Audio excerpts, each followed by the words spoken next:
Hello everyone, আজকে আমি তোমাদের সাথে এই সুন্দর চকলেট ডেজার্টের রেসিপিটা শেয়ার করব। এটা শুধুমাত্র 4টে উপকরণ দিয়েই হয়ে যাবে। তো তার জন্য দেখো এখানে আমি 1 লিটার দুধ নিয়ে নিয়েছি। এবার আমি দুধের মধ্যে 1 বাটি মতো চিনি অ্যাড করে দিলাম। তোমরা যে যেরকম মিষ্টি পছন্দ করো সেরকম চিনি দিয়ে দেবে।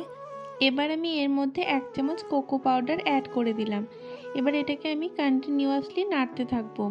এটা দেখো আমার খুব ভালোভাবে দুধের সাথে মিশে গেছে। এবার আমি একটা বাটির মধ্যে 4 চামচ দুধ নিয়ে ওতে 1 চামচ কাস্টার্ড পাউডার অ্যাড করে এটাকে খুব ভালোভাবে মিশিয়ে নিলাম। তোমরা এখানে কাস্টার্ড পাউডারের জায়গায় কর্নফ্লাওয়ারও ইউজ করতে পারো।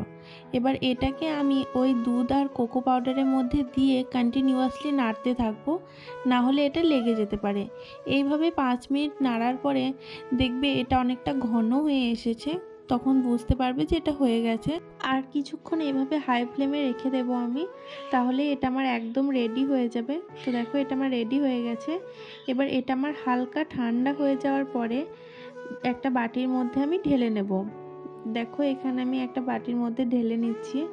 এবার এটা যখন পুরোপুরি ঠান্ডা হয়ে যাবে তখন আমি এটাকে ফ্রিজের মধ্যে ঢুকিয়ে 5 থেকে 6 ঘন্টা মতো রেখে দিলেই এটা একদম রেডি হয়ে যাবে সার্ভ করার জন্য। তো আমি ফ্রিজে ঢুকিয়ে রেখে দিলাম।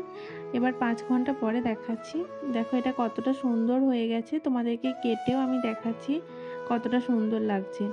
তাহলে অবশ্যই তোমরাও একবার বাড়িতে ট্রাই করো, আর ট্রাই করলে আমাকে জানাতে ভুলো না। তো ভিডিওটা যদি ভালো লেগে থাকে অবশ্যই লাইক শেয়ার করতে ভুলো না। বাই। দেখো কতটা সুন্দর লাগছে।